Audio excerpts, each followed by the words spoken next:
Good morning, everybody. We Patter from Cross the Shock. I'm back on another daily video, and you can see by the title, basically I'm asking, is a large trapper, which is a pattern I'll show you if you're not sure, is a large trapper a good work knife? Basically. And the answer, before we get on to this, is yes, it definitely is. Is it as good as your modern folders? Yes, it is. In my eyes, there isn't a great lot of difference. If I'm going to do extreme hard work, would I be happy using it? No, to be honest, I'll probably use a locking knife if it's going to be extreme. But just for everyday hard work, i.e. doing cardboard boxes, doing things that you would do on an EDC day and maybe not a work day, a large trapper is the perfect knife for it. Cuts well, easy sharpened, just nice to have, and I like the look of a traditional knife anyway. So our forefathers used them. They didn't all lose their fingers. Do you know what I mean? The slip joints have been used for centuries before we got to our now modern locking knives. But they still work, and they're still a really good working knife. And you're keeping that tradition going. This is tradition. Whether we like it or not, this is tradition. And it is dying slowly but sure. Well, I hope it's not going to die slowly but sure. But it's lessening. And unless we start sort of using and stop being frightened,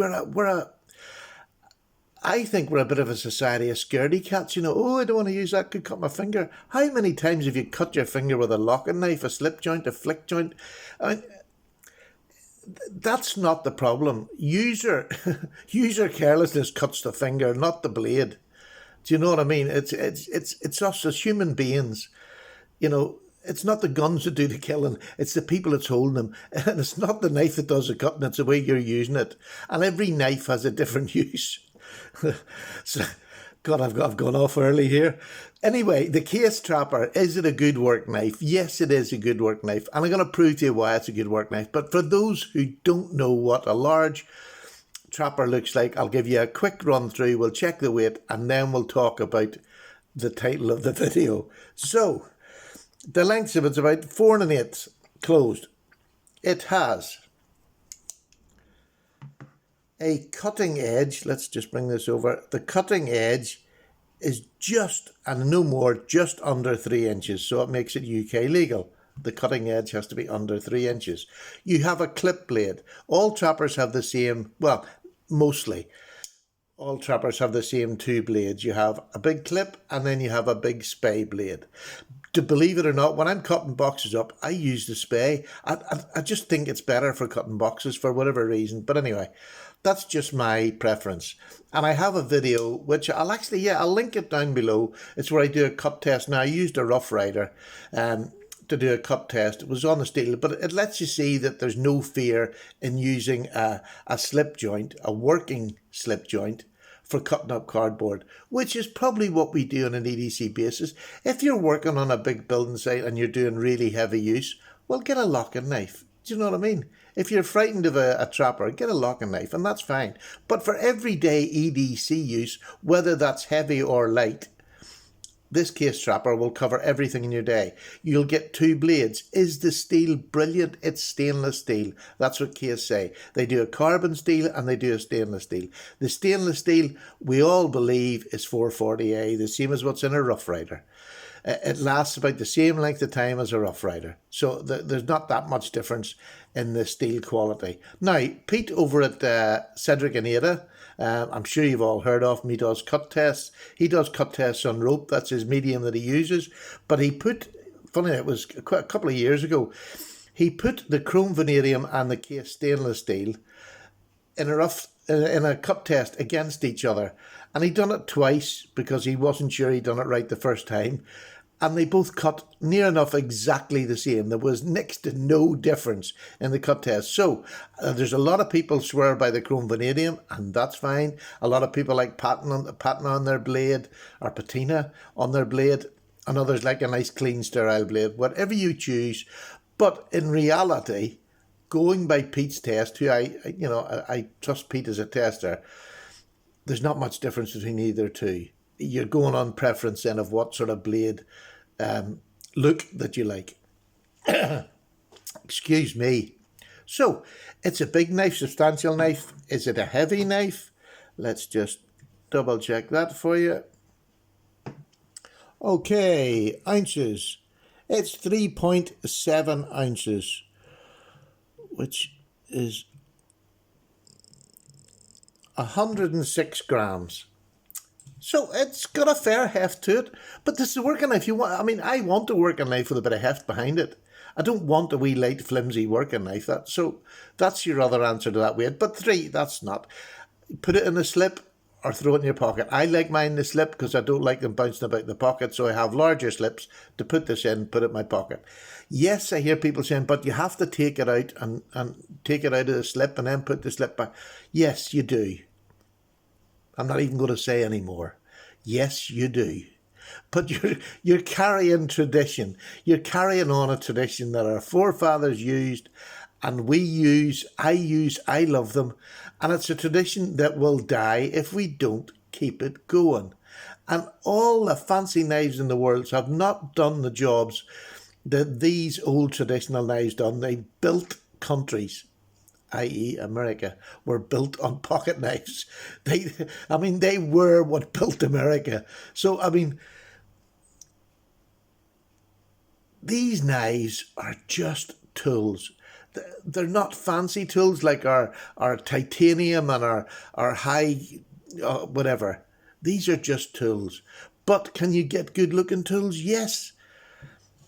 Well, I'll show you that in a minute. I'll just want to go back to this. Now, the fear that most people have, and this is more for people who have never used a slip joint. The fear that most people have on a slip joint is it closing on them, because this is a sharp blade, like any tool. So when you get a double-bladed knife like this, you'll see there's a gap between the end of the second blade and the choil up here. This little pointy bit is called a kick. This is what stops blade wrap when you close your blade over. This keeps this on the inside of the knife from slamming down on it and getting blade wrap. That is something I look forward to in all my bigger working knives. I want a knife with a kick. The bigger the kick, the bigger this choil, the better, because I'm more confident if I'm doing really heavy work. But this is sufficient, absolutely sufficient, and I will prove it. When you hold a knife, when you hold a normal knife, we hold a knife like this, or we'll put our finger up here. This is 2 ways that you don't hold a slip joint if you want to do cutting. That's not the way to hold a slip joint. It is a different beast. So, on a slip joint, that gap, on a trapper I should say, that gap between here and there, your finger goes in. You put your finger in the gap. 1, you're not pressing down on this, which can make it uncomfortable. 2, it fits in there. So what happens, and your thumb goes here. It doesn't go up on the blade because this is just, you just push the blade down. So when you're cutting, and if you're medium, you come across a medium like cardboard where you push it through, it gets stuck. Our natural reaction is to pull back. What that does, if this blade's stuck in here, this will pull the knife over. Am I cut? No. Because this kick sticks in my finger there and stops it. And then the spring, look, I'm just going to show you it this way. I'm not moving my fingers to make this happen. That's why you've got a spring on a knife. Yeah? So this is not going to stick in me, even if I stick in cardboard and go to pull it out. Once you feel the blade turning, trust me, you stop.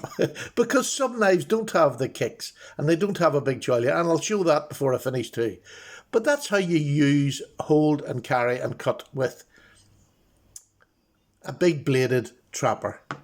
Now, I've got 2 other ones, and we'll use them. This is a Rough Rider. This is in beautiful cherry bone, slanted line bolsters. It is a beautiful knife. You have the matchstick pull.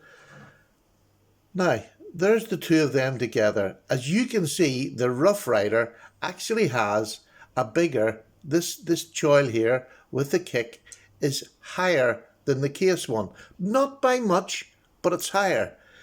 Believe it or not, I'll set that there. Believe it or not, that makes it even more comfortable to get your hand in here and less chance of that blade closing. Can you see the clearance? I want you to see the clearance. That blade is nowhere near my finger. That cannot cut me, and it'll spring back. Once you stop, once you take that pressure off, it springs back.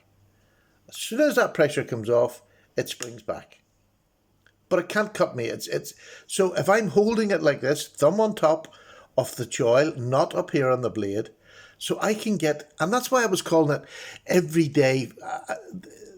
For somebody who's a novice, if you're going to do really heavy, like building site work, these are maybe not the knives to start with. But for EDC, for any heavy EDC use, these are perfect. And when I say heavy, I mean cardboard boxes, zip ties, anything like that. These will cut through them, no problem. And the advantage of having a knife like this, other than a more a more modern knife, is you've got two large blades. So whatever work you want, if you chip or badly damage a blade on your modern knife, that knife's gone. Unless you're carrying a secondary, that blade is gone.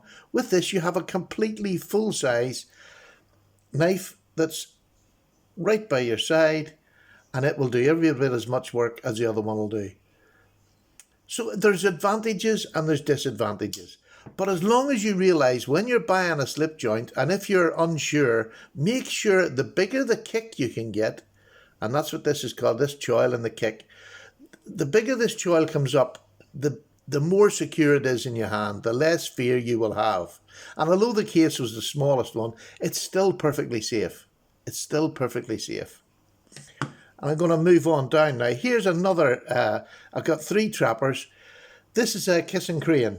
Made in Taiwan, made in China, made in America. But if you look at the kissing crane, it's even larger. It's moving up and it's even larger. To me, this makes the kissing crane, look how good that is. That blade cannot get anywhere near me, no matter what I do. There isn't a big spring tension on this compared to them other two. But look how, it can't get anywhere near me. So I have no fear if I'm going to do work. Is that grip and that hold up there going to be completely comfortable if you're going to work hard all day? And no, that's why I said for an EDC knife, for an EDC heavy task, we're going to work for what, maybe 5 minutes, cutting up boxes, and then it'll be put down, and then you'll go about your day and maybe do that again a couple of times in a day if you have a heavy box load. But what I'm saying is, this is the safe way to use a slip joint. But slip joints is always never pull away. You're always pushing away with a slip joint. You're never pulling out of the material. Take it out sideways, wiggle it, work it out. But you never, if you get stuck, do not pull back. And that's something you learn over years when you're using slip joints. So they all have different characteristics. But the one I was talking about was the case. And I have the video doing the cut test just to show you how good the slip joint is at cutting. And it doesn't matter which one of the 3 there that you've got. This one just says stainless. We know that's 440A because they tell us. They don't tell us what this is, but we have a pretty good idea that it's 440A. So there's 3 different knives, 3 different blades, but they'll all do the same amount of work, roughly. They all sharp and easy. They put back in your pocket. But for me, one of the biggest things is you have 2 full-size working blades. 2 full-size working blades. And as knife people, how many times have you just gone in and just done a wee pry and snap tips off? You've got another blade if you're that stupid and do that. I'm not stupid. But let's take these 2. So that's the safety aspect. That's how you take away the fear. It's how you hold it, where you hold it, and what you don't do.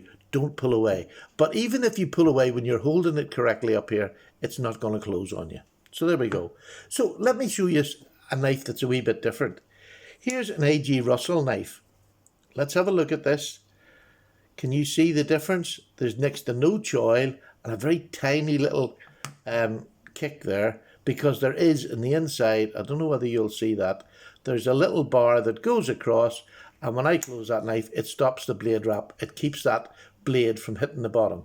So they don't need the big choil here. But what that does do, this is the sort of knife that, unless you're comfortable with slip joints, it's one that I probably wouldn't advise if you're just around and you want to get this is a beautiful looking knife, HCR 13, great blade steel for a pocket knife. But this is one that I wouldn't maybe want to do very hard work with. I have no problem because I have stopped that mostly I've stopped that trying to pull back if I'm stuck. I know when I'm pushing through that I push through, that I wiggle out if I get stuck, rather than trying to pull back and having the blade close. But I wouldn't feel comfortable. This is holding this. Let me just show you. That, there's no clearance.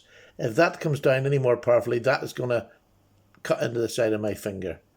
So, although this is a lovely knife and I do use it and I carry it, it's more because I'm used to slip joints than maybe a lot of other people out there. So there is knives that have lower down. So if you're just around, my advice would be to find a knife that's got a, here's another one that's got a smaller click. There we are. I'll put that up beside that. You can see the height is that. If you look at this corner, it's very low down. You've got a blade that extends beyond that. So if I'm holding that like a slip joint and that closes on me, that's gone straight into my finger. Yeah? So be careful when you're buying, especially if you're just around. I would stick to the more traditional patterns where you can see that they have a fairly substantial choil here. That's what saves you if you're going to get cut with a slip joint.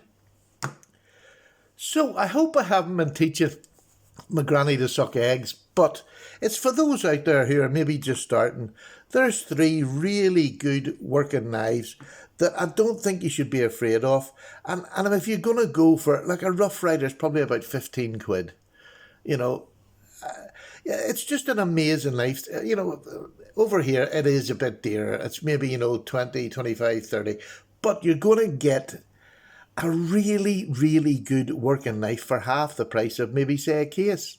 Now, is the case a better work knife? In my honest opinion, in this day and age, not really. There's no real difference. Sometimes the fit and finish can be better, but sometimes it can be worse. Is the blade steel any better than a Rough Rider? Not really. So to start with, I would recommend anybody starting is to go with a Rough Rider. But there's lots of people who don't want to start maybe Rough Riders. They don't even like the name. They don't want to use, or they don't want to buy Chinese. The case, perfectly good work knife to use. Just don't be expecting the fit and finish you get on your modern knives, because sometimes that will let you down for wee gaps in that. Does it affect the functionality of the knife?